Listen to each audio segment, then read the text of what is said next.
unpopular opinions. Who's got them?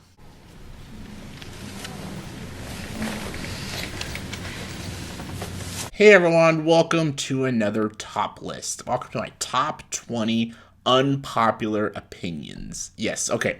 I've done these videos before, but with you guys, because years ago I made a video about your guys' unpopular opinions that you guys would comment below and give me your unpopular opinions. We did 2 parts to that, and that was a lot of fun. Hearing all my subscribers' unpopular opinions were so interesting and weird, and like I agreed with some, disagreed with some, but I never made my unpopular opinions list.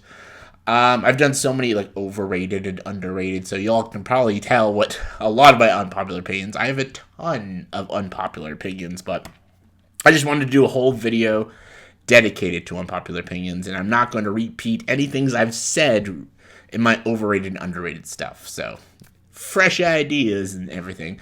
And again, this is not just a list of me saying, oh, this movie's overrated, this movie's underrated, and stuff. Like, I'm going even deeper than that. Like, there's a few of those on this list, but these are opinions about like certain story arcs, certain characters, and just certain things that happen, certain careers in the film industry that I just don't agree with, and the majority I think are going to disagree with. They're unpopular opinions. Like there's just things in movies that I have an opinion on, and my opinion is not the majority consensus. So that's what I mean by unpopular opinions. So like I'm going. You'll see when I get to this list. I think most people will disagree with me on a lot of these. There are going to be people who agree, but majority will disagree. But that's the point of this video. So let's get to it. Number 20, my first unpopular opinion, is that Kamala Khan sucks. Okay, this is like a TV one and a movie one, but The Marvels came out last year, and majority of people didn't like it. I was one of them. I think it was one of the worst movies of last year. But everyone says the same thing. The movie shit, but Kamala Khan is the best part of the film. And even people who love it, they say Kamala. Everyone just says Kamala Khan is the best part. No one talks negative about Kamala Khan except me. I think she is annoying. I don't like her character. I think she's so irritating. I know everyone's like, well, she's the audience. I'm like, I wouldn't say that. Maybe she's like the crazy audience that thinks like not every fan of like comic books are all like, oh my god, oh my god, oh my god, oh my god, oh my god, oh my god, oh my god, oh my god, oh my god, oh my god. That's like the crazy trailer reaction people that they do that shit. But I find she's just so. I think that's her whole personality. Is just, oh my god, that's so cool. Oh my god, like oh my, oh my god, like it's really annoying. And I find her character. This is just a personal thing. This is why it's an opinion list. Like, I just find her irritating. And that's why I couldn't even get into the Miss Marvel show. I, like, stopped after 3 episodes. I thought she was just irritating to listen to. I'm just like, I don't care. And plus, she idolizes Captain Marvel. I hate Captain Marvel, so I'm not going to agree with this girl. But, like, I find her character obnoxious. I don't think she's funny. I don't think she's this likable. I guess maybe she's like, well, I don't know. People just like love this character, and I just don't get it. I think she's annoying, and it's unpopular to say, but I don't give a shit. I can't stand Kamala Khan in the Marvels movie, and yeah. Alright, coming at number 19, I went from one character to another, but I'm actually going to talk positive about this character. I think Mutt Williams is actually a pretty good character. He's not that bad. I've done a whole video about Kingdom of the Crystal Skull. Everyone knows I think it's an underrated movie. I don't think it's an amazing movie. I don't even think it's a great movie. It's fun. It's enjoyable. It's way better than The Dial of Shit. But everyone says Mutt Williams is like the worst part of that movie. Like, he ruins the movie. Shia LaBeouf sucks. Like, I don't know why Indiana Jones has a son. I actually didn't mind Mutt Williams as a character. He's like, because it takes place in like the 50s. He's like that 50s greaser. He should have been in the movie Grease. Like, he'd be like Danny Zuko's best buddy. Like, he's got the leather jacket and the slick hair. He's got the pocket knife, and he's constantly saying "Yo, Gramps" to Indiana Jones, and people find it very irritating. But I don't mind him. I think this like father-son relationship kind of works, and I didn't mind this like greaser, cocky attitude. Honestly, I didn't find him, he was that cocky, really. He actually stumbles a lot. He loses almost every fight he's in. Like, when he's in the bar brawl, he gets, like, punched in the face by this, like, woman. Even when he fences Kate Blanchett, she beats him. Like, he's not all that, like, amazing. Like, Helena was a lot more annoying. She was the more of the Mary Sue character. Mutt Williams actually was kind of clueless and stuff, but he had a motive that I liked. He was looking for his mother. He's looking for Knox that raised him. He was more of a father figure than Indiana Jones, because Indiana Jones never knew he had a son and stuff. And I don't know. I liked Mutt. I thought his dynamic with Indiana Jones was good. And again, it's not for everyone. Some people find he's annoying. They think he doesn't shut the fuck up, and I think Shia LaBeouf was poorly casted. I actually like Shia LaBeouf in the role, and I like the character. But again, that's why it's an unpopular opinion. All right, number 18. Terminator Salvation is my third favorite Terminator movie. Okay. Everyone knows the first two Terminators are fantastic masterpieces of sci-fi action. They're fucking awesome. They're great movies. Everyone knows they're amazing. 10 out of 10, both of them. Terminator 3, not that great. I don't think it's a complete pile of shit, but it's not that great. Terminator Salvation was destroyed critically. Like, I think it holds a 30-something on Rotten Tomatoes. People thought it was more like a Transformers movie because it was PG-13, and it wasn't Terminator. There's no time travel, and it was directed by Mick G, who is not a very well-acclaimed director. I think this is like his only good movie, but people did not like Terminator Salvation, and they didn't like Sam Worthington's performance. And I actually thought the stuff that they did with Sam Worthington was so interesting. I like Terminator Salvation. I think it's the only Terminator movie that does something different. And yes, that's not a good enough reason to like something. Well, he did something different, so it's good. That's not all of it. I like that they did this like post-apocalyptic movie about the Resistance, and I thought Christian Bale was a great choice to play John Connor. And I actually think Marcus, the character Marcus, Sam Worthington's character, is a great character. I just think Sam Worthington was poorly casted. I don't think Sam Worthington should have played that role.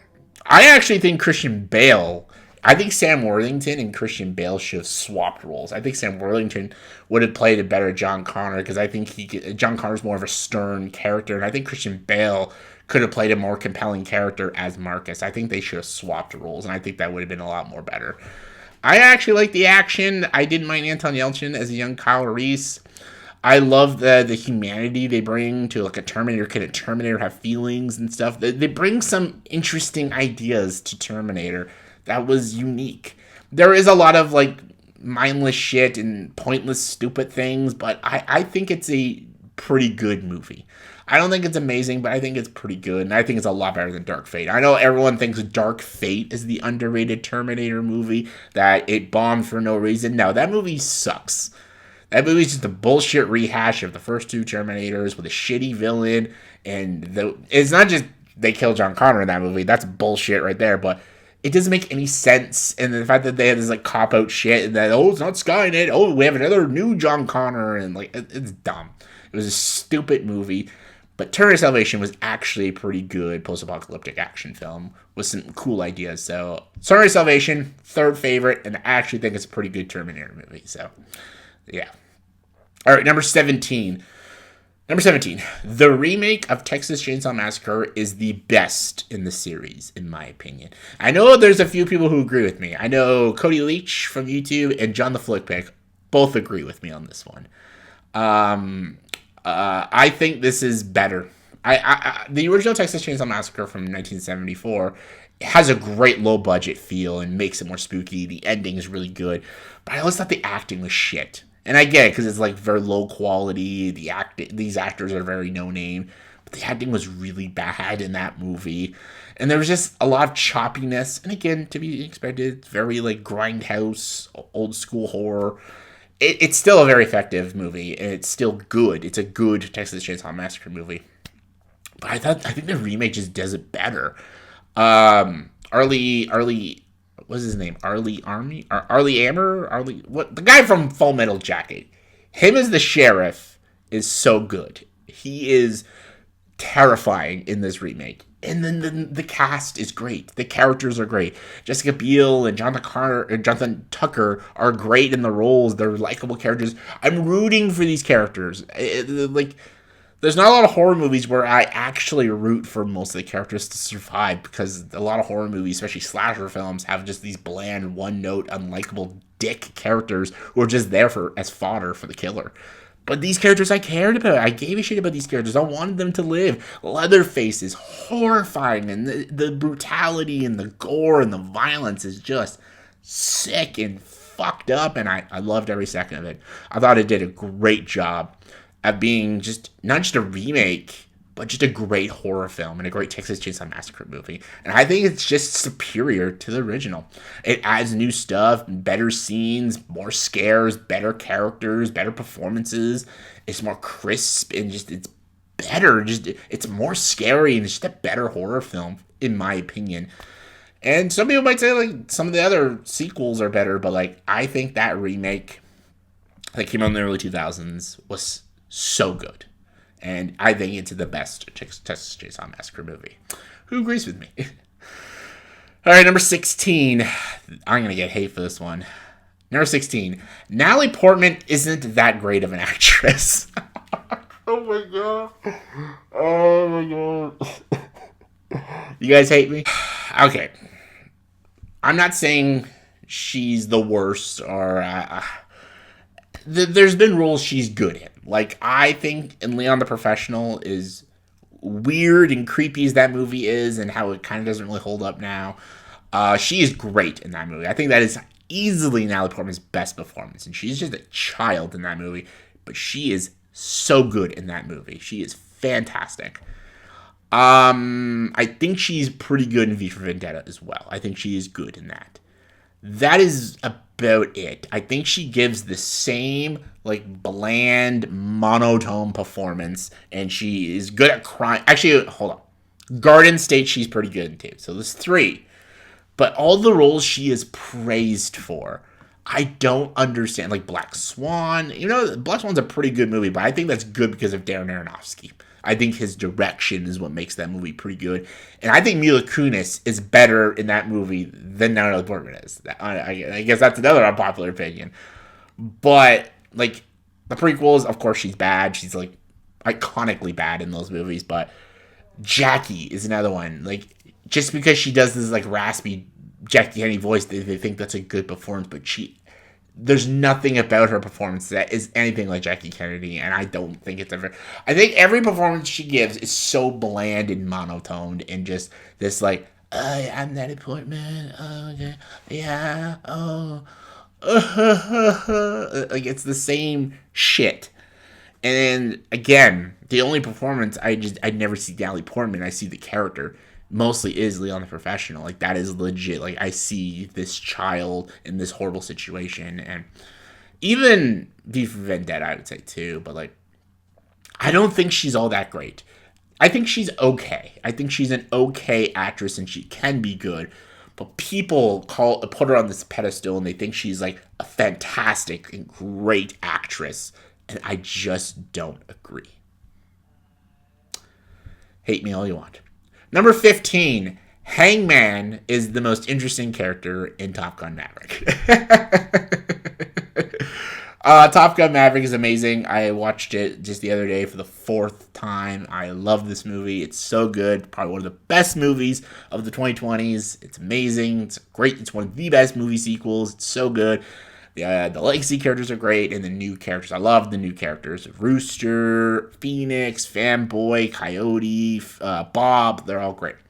Hangman by Glenn Powell. A lot of people love to hate him because he's the bully character. He's the dick. He's basically the Iceman in this movie. I think he's the most interesting, actually. And not just because he's an ass, but the way he comes across and the way he's called Hangman and why he does. Like, I know a lot of people say like he does it because he thinks he's amazing. He's this attitude. I think there's a lot more to his character and more depth to his character. I think there's a lot of reasons why he does what he does and why he has the attitude. Because you see at the ending, he has the biggest arc because he basically saves the day at the end. Like, he saves Rooster and Maverick's life. because he's not the Hangman anymore. He doesn't leave you hanging out to dry. He goes and saves their life. So it really does show you that when he cares and when he's with the team, he will save them. But why does he have that nickname? I think there's a lot more to his backstory that we're not getting. Maybe we will get in the sequel. I think there's a lot to his character. And there's a lot of things he does in the movie that he comes off like an asshole. But I think he's actually trying to help the Navy and try to help Rooster, and just the way he says things, you just think one thing, but I'm like, I think there's more to it. There's a lot of layers to this character, and to me, every time I watch the movie, Hangman is just interesting and fascinating to me. I'm just like, I like to study his character. I'm like, why did he say it? And why did he say it like that? Something about this character. I think he's the most fascinating character. I think in the sequels to come, I think he's going to have a lot of great character moments in. I think he has an interesting backstory. I don't know what his backstory is, but I bet it's interesting. So, yeah, I think that's an unpopular opinion, because I think a lot of the other new characters people talk about the most, not Hangman, but to me, he is the most interesting new character in Top Gun Maverick. So, there. All right, number 14. Ralph Breaks the Internet is one of the worst Disney sequels. It's not the worst. I didn't say the worst. I think it's one of the worst, though. I think this movie is trash. I think it is a fuck you to the original WreckIt Ralph.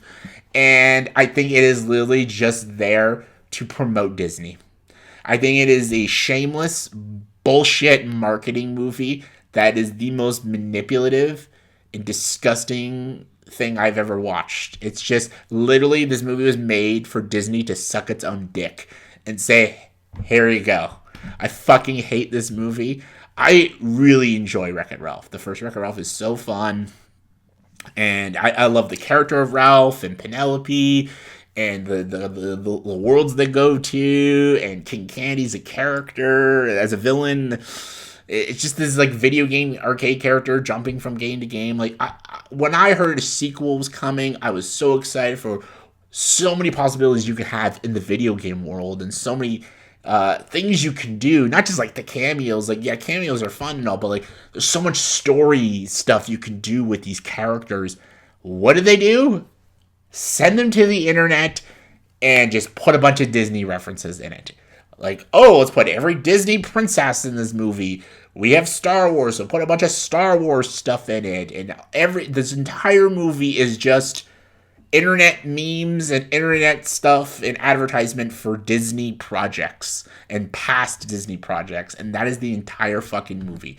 It is the entire movie of just saying Disney is like, look how awesome we are. And it focuses nothing on good characters or good stories or nothing. It's just Ralph and Penelope going through the internet and sucking off Disney. And it's fucking shameless and horrible. And I hate this fucking movie. And I hate the Disney princesses scene. I hate that scene. It's an insult to all these Disney princesses. Like they say, like, oh, we're not the real heroes. All the men take the credit. Oh, shut the fuck up. That is not true. The ending is also really stupid, too. The whole climax of this movie, ridiculous. I cannot... I bought into this fucking movie, too. Like, I remember when I saw this movie when it first came out, and I'm like, that movie was great. I bought into the manipulation. Like everyone else, I was swayed by it. Over time, rewatching, I'm like, this movie is fucking disgusting. It's so bad. It is literally just there to promote Disney products, and that's it. It doesn't give a shit about you. It just wants you to be like, hey, we're Disney, buy our product. Consumerism. Stupid. All right, number 13. Blade Runner is not overrated, and it is better than 2049. This is like a new trend now that my favorite movie, Blade Runner, is overrated. That's like the popular thing people are saying now. Blade Runner's overrated. Blade Runner's overrated. I'm like, and no one gives a good reason. They all say it's boring, it's derivative, it's just this basic sci-fi movie, and there's nothing unique, a shitty character. 2049's better, 2049's more compelling, 2049's smarter. You're all wrong. Blade Runner is one of the most deepest, compellingest films I have ever seen. That's why it's my favorite film of all time. I've done a whole video talking about Blade Runner, how amazing it is. So I'm not gonna talk about Blade Runner. Just gonna talk about 2049 briefly. 2049 is a great movie. I love 2049. I think it is a fantastic sequel to Blade Runner. It's not better than the original Blade Runner though, because it does things not as good. Like Blade Runner had open things, like it left questions and like you to piece things together yourself, but 2049 just gives you the answers. Really, you basically know Deckard is not a replicant. Yes, they still sort of say, they hint that maybe he's not a replicant. You know he's not a replicant. And Officer K, they basically just tell you that, yeah, he's a replicant, but like he's not the savior, he's not the child. I would have rather them not just tell us at all who the child is. It's like open and stuff, but yeah, and I also think like it's obviously Officer K dies at the end, but I wish it was a little more open that maybe he isn't dead, but it's very much, yeah, he's dead. Like there's just a lot of things they just give you the answers to instead of treating the audience like they're intelligent and just let them figure it out themselves. And the movie's still smart. It's still got great moments, beautiful conversations, very philosophical conversations, especially with Batista and Ryan Gosling at the opening, and great performances. Ryan Gosling is great. Beautiful visuals. The score is amazing. There's a lot of amazing moments, and it's a very great sequel, but the original is better. Sorry, the original is better. Number 12. Man, we're going for a while now. This is going to be a long video. Number 12. Margot Robbie is only famous because she's hot.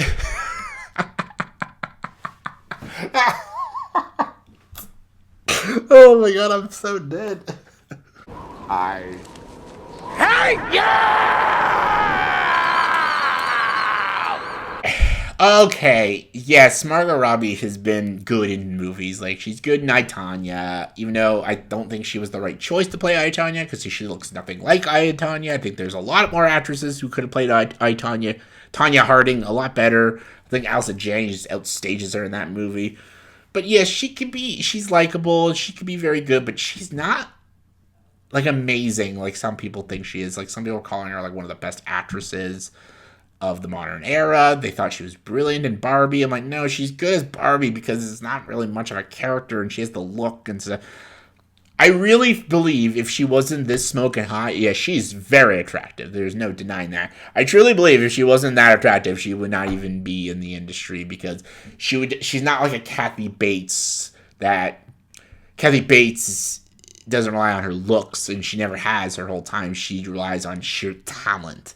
She's that good of an actress and stuff, but Margot Robbie is heavily on her attraction. Like, she's a very good-looking woman.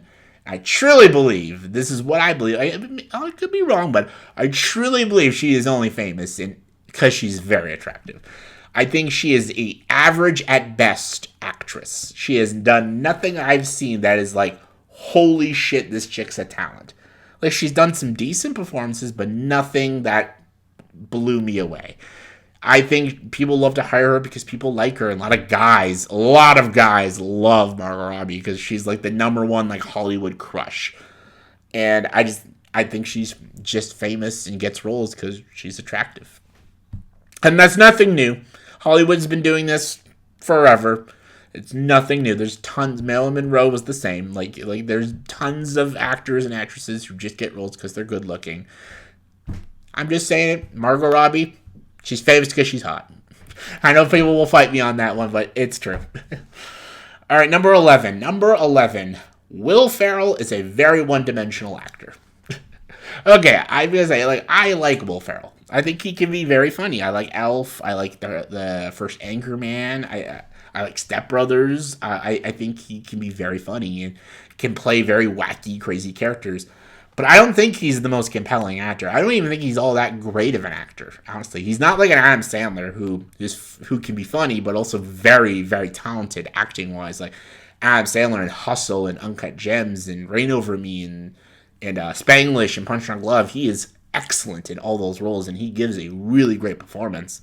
Will Ferrell, I don't think, is that great of an actor. And even when he does give serious performances, his acting still isn't that great. Like, I love Stranger Than Fiction. I think that's a fantastic movie. But that's a great movie because it's got a really good script. The writing for that movie is very strong, and Emma Thompson is very good in the movie, and the ideas and the direction is very good. And Will Ferrell is fine in the movie. He is fine, but that character he plays doesn't really require a very compelling performance. Emma Thompson requires more of a performance because she's the voice, she's the voiceover, she's the narrator. I don't know, like, I feel like someone else could have played that role, Will Ferrell's role, probably a lot better. I think even Adam Sandler could have played that role way better. Still a good movie. I still enjoy the movie. I still really like it, but I've never seen Will Ferrell give, like, a really compelling performance. Even, like, Everything Must Go, I like that movie because of its atmosphere and its direction, but Will Ferrell, I still think, he was trying very hard to be this dramatic actor in that movie, but, like, there's just something missing to the performance. He's never done anything that I'm like, wow, Will Ferrell, damn, he's a good actor. I think he's good at what he does, and that's about it. One-dimensional. All right, top 10. Number 10, George Clooney could have been a great Batman in Batman and Robin. You know, as I say, could have been. Could have been. I know everyone that hears George Clooney in Batman, they think shitty, worst casting decision. He could never be Batman. Not true. Absolutely not true. George Clooney is a great actor, and I think he does have the charm and the darkness also to play Batman. I really think if Batman and Robin had a better director and a better script, I think George Clooney would have been a great choice. There's nothing else I could really say. I just think George Clooney is a very good actor, and I think he could do it. I don't think he can do it now, but back then, I believe if there was a better script and a better director, I think George Clooney could have been a great Batman. Simple as that. Okay, number 9. They need to stop with the Scream movies. Again, this is something I'm going to go quick on because I've already talked about this in every review I do of a new Scream movie. Like, everyone knows I'm not a fan of these new movies. And they're making more. And they're going to continue to make more. And people love these new ones. Like they think they're great. Everyone says Scream's the perfect horror franchise because there's not a single bad movie. Disagree. I think the Wes Craven movies are the only good ones. The first 4 are great. I don't think 5 is good. I think 6 is eh. I think it's mediocre at best. It's meh. 5th one I thought was bad. I don't think these are very good movies. I don't think they have good characters. I think the twists are really bad. I think that even the kills are not very creative. I don't think these are very enjoyable films. And again, this is just my opinion. A lot of people disagree because they are still going to see these new Scream movies. So, who the fuck am I supposed to say, right? But I don't like them. Number 8. Star Wars never needed to be a franchise. It could have ended at the original trilogy. And again, this is something a lot of purists truly believe that too. I don't think we ever needed a prequel or sequel trilogy, a franchise, TV shows, books. I don't think we needed any of that. I honestly believe if we just had Star Wars, Empire Strikes Back, Return of the Jedi, and that's it, I think that would have been just fine. We didn't need anything else. Again, I love a lot of good Star Wars stuff, good video games, and I like some of the prequels. Like, there's a lot of Star Wars stuff I love, but I truly believe 3 films, that's all we needed. That's it. All right, number 7. Number 7, the movie The Apartment deserved all its Oscar wins. All right, now we're talking about the Academy Awards. People believe that The Apartment didn't deserve to win Best Picture. It should have went to Psycho. Everyone always says Psycho was the better film, the superior film. It should have won Best Director, Best Picture. Anthony Perkins should have won Best Actor. Janet Leigh, supporting actress, should have won all these Oscars. Should have swept the Oscars. It's one of the greatest horror films ever made. And The Apartment is just Strongly disagree. I think Psycho is a great movie, but I think The Apartment is miles and miles better. I think The Apartment is one of the best. Not just like not only is it like deserving of all those Oscar wins, I think it's actually one of the best Picture winners. I'm going that far. It's one of the best. I think Jack Lemmon and Shirley MacLaine are fantastic, and I think it's a film ahead of its time. It deals with like tragic romance and suicide and all these crazy topics. I think it balances the comedy and drama and tragedy all together beautifully. I think the writing is really good. It's simple and it's so real and pure, and I love The Apartment. I think it is one of the best classic films ever made, and I think it's Billy Wilder's best movie, and I think he definitely deserved that Best Director win over Alfred Hitchcock.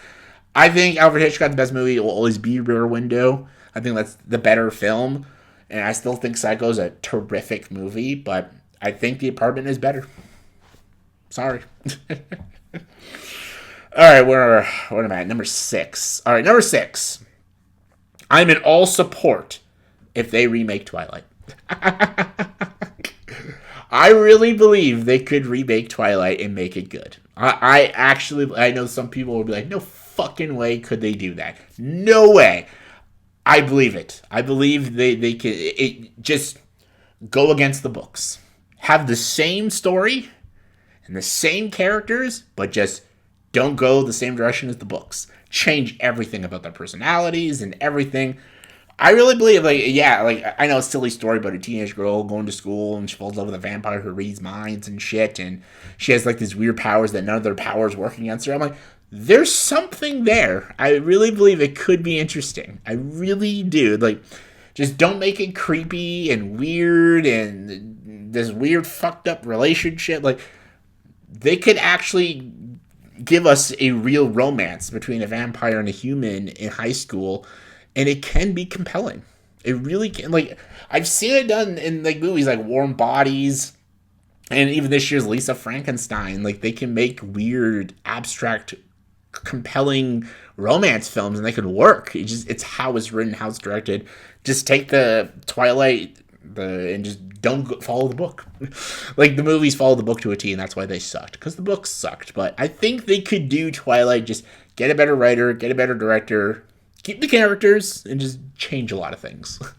I believe there's something there with Twilight. I really do. Maybe I'll make a video one day of how I would write Twilight. Would you guys like to see that? I have some ideas. Comment below if you'd like to see that. Top 5. Number 5, Willy Wonka and the Chocolate Factory is lightning in a bottle.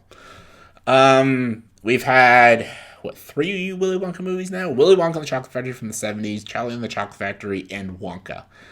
And most people love all of these films. They love the Willy Wonka movie, Charlie and the Chocolate Factory, and Wonka did very well. I don't think Charlie and the Chocolate Factory and Wonka are all that great, and I really think Willy Wonka and the Chocolate Factory is lightning in a bottle. I just think of the time period of Willy Wonka, the director, and how they was made, I really think, and the fact that it was a musical, I think it all worked in its time, and I just don't think you can recreate that. With the Oompa Loompas, the casting of Willy Wonka, I think Gene Wilder was just perfect for the role, the kids and everything. Just in the time it was in and then how it was made, I don't think you can duplicate that. I don't think you can make a prequel, a sequel, a remake, or anything. I think it is a standalone movie, and I don't think you can do it again. I really don't. I truly believe Willy Wonka and the Chocolate Factory is lightning in a bottle film. Just saying. All right, here's a very funny one. I think you'll laugh at this one. All right, number 4. Dumbledore is a complete asshole at the end of Harry Potter and the Philosopher's Stone.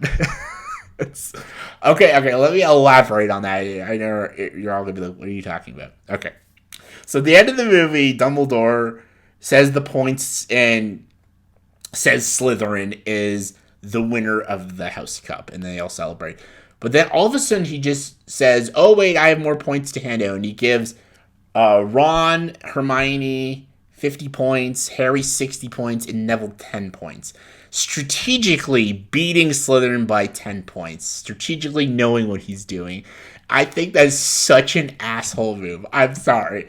If he gave those points out before he announced the winner, I would have been okay with that. I really would have been okay with that. The fact that he just said Slytherin's the winner, and then he's like, nope, actually Gryffindor's the winner. I think that is the rudest, that is so, these are kids on the Slytherin house, and I'm like, I think Slytherin kind of gets shit on. And I'm a Ravenclaw, by the way, so it's not like I'm Team Slytherin or anything, but I really think it's just such a jackass.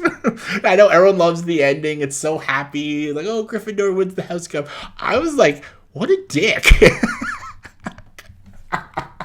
I don't know. This is something like I'm like, why would he do that? Like that's the rudest shit. I'm like, fuck you, Dumbledore. Actually, I love Dumbledore. He's one of my favorite characters. But like, I always found that it was so weird that he announces Slytherin wins. Oh wait, I have these points that I'm gonna give out, and I know Gryffindor's gonna win the House Cup. And that's another thing. How does he like sort these points out? I know Dumbledore wanted Gryffindor to win because Harry, Hermione, and Ron basically saved the day. He just wanted to give Gryffindor the House Cup, but it's the way he does it. It's just I'm like Ron, you're very good at chess, 50 points. Hermione, you're very good at reading books, 50 points. Harry, you saved the school, 60 points. Really, he could have just give Harry all the points, because technically Harry saved the school. But I know Hermione and Ron, they saved the day, but Harry saved the day. And then Neville standing up to your friends and stuff, 10 points and stuff. I'm like, I thought it was a little forced. I don't know. It's like, I don't know. Like, the point giving, fine. I can live with the point giving, but did he have to do it after he read the winner? Complete dick move. Comment below if you agree. Do you think that was a jackass move of Dumbledore? Say, hey, Slytherin, you won the House Cup. Oh, wait. No, you didn't. I thought that was kind of mean. I think Dumbledore has just a blatant biases towards Gryffindor, because he was Gryffindor, but like, you know that you have other houses, Dumbledore. Come on now. All right, so that was a fun one. All right, number 3. Resident Evil cannot be made into movies. All right, let me explain. I know a lot of people have built theories and made videos about how they would make a Resident Evil movie. I truly believe Resident Evil does not work as a film. I think they work only as video games. And yes, we've had like animated films that people like. I think they're okay, but I still don't think they work. I think playing as the characters of Resident Evil is what makes the experience so terrifying and so gripping. And that's what makes Resident Evil, is that you yourself are playing this game with these characters, and that's what makes the situations, the atmosphere so terrifying. I don't think they could ever work as movies. I don't think they could ever be as good as the games, and even if they just rehash the games, it's not gonna work, and it's not gonna be compelling or scary. I really don't. And I'm not saying like all like zombie shows and movies can work, and even if they're based off other materials, but Resident Evil in particular, especially how out there it is and how crazy it gets with its visuals and the monsters, I don't think it could work as a movie or a show. I think they only work as video games, and I don't think they could ever do a good Resident Evil show or movie. That's my opinion. I just don't think they could do it. All right, on a more brighter note, number 2, Ryan Reynolds is overrated. Okay, again, I'll explain. I like Ryan Reynolds. He's very likable. He's very funny. He's very charming. And like, yeah, he's great as Deadpool. And I've seen him in the movie Buried. He was actually pretty good in that movie. I think there's a little too much love for him. And this is like, I don't know, like some people just like they think he's the sexiest man ever. They're like, he's just one of the funniest men ever. Just like one of the best guys, best celebrities. I think he's just a little overrated. I think he's a bit overrated. I don't think he's even that great of an actor. I think he's an entertaining actor. Like, he's more of like a movie star than a professional actor. That's what I think of Ryan Reynolds. Like, he's a movie star. He's Deadpool. He's in these like fancy action movies. Like, and there's a lot of movies I like him in. And I think the only movie I've actually seen him play like a legit good role is Buried.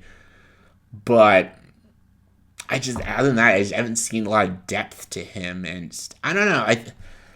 And like, his comedy can also get a little annoying too. Like, he can be super funny, but his comedy can also get a little obnoxious and repetitive and tedious, and just like, okay, could you shut the fuck up for 1 second? It's like, I don't know. It's like, I like Ryan Reynolds fine. I just think he's overrated. I think people praise him a little too much, and I don't know. I like him, but I don't love him like everyone else. So, sorry. And my number 1, Half-Blood Prince is the worst Harry Potter movie. And yes, okay, I'm not including the Fantastic Beasts movies. These are just Harry Potter from Philosopher's Stone to Deathly Hallows Part 2. I think Half-Blood Prince is, I'm going this far, I think it is objectively the worst. Not subject. I think it is objectively the worst Harry Potter movie. And everyone, when you see Harry Potter lists, I always see like Order of the Phoenix is the worst. Some people say Goblet of Fire, Chamber of Secrets, Deathly Hallows Part 1. Those are like the usual suspects for the worst. No one ever puts Half-Blood Prince. And I don't know why. I actually literally have no idea why. Maybe it's because they love the book, because Half-Blood Prince is the best book. But it's the worst movie. It gets barely anything right from the book. So that's why I think it fails as an adaptation. It literally, like Order of the Phoenix not only follows the book, but it adds new things and takes things away that made the book shittier. And I think that's what makes Order of the Phoenix such a great movie. Philosopher's Stone follows the book perfectly, and I think Deathly Hallows does a very good job too. But I think Half-Blood Prince literally just takes all the Voldemort shit out, which what made the book the best book is the Voldemort stuff. They literally take most of that out and replace it with the romance bullshit. The teen fucking romance. Which pisses me off, because I loved Half-Blood Prince and the stuff with Dumbledore and Harry exploring the roots of Voldemort and his backstory and the shit Voldemort did. That is like 6 and 7 minutes of screen time in a 2.5 hour film.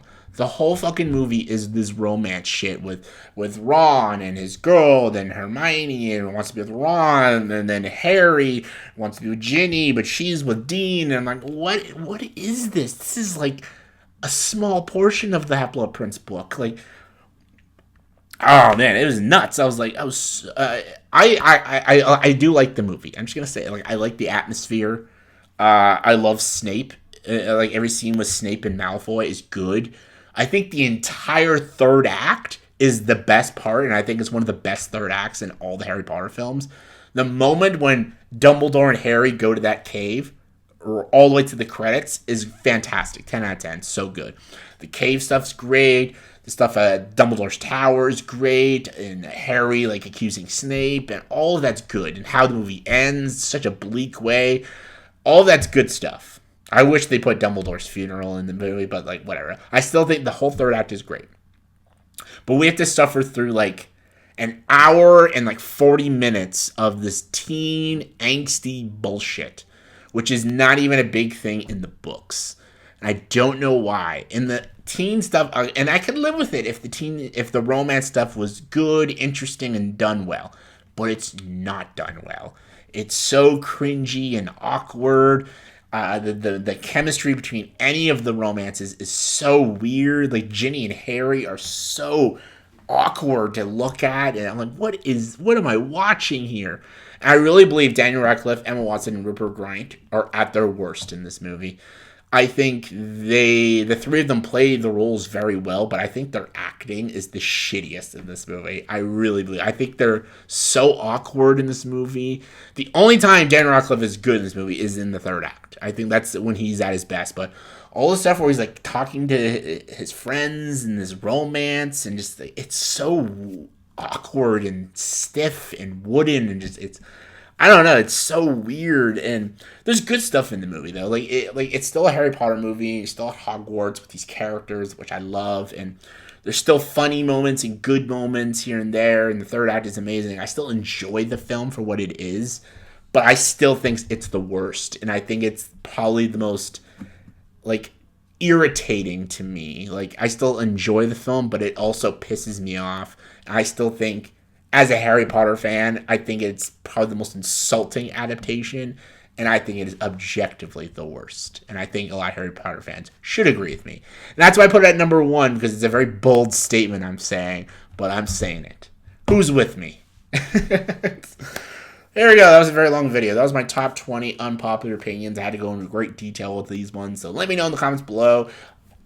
You guys remember those videos, so comments. Let's see those unpopular opinions. Comment below, let me know. And as always, if you like this video, please like and subscribe to the channel and join the dark side.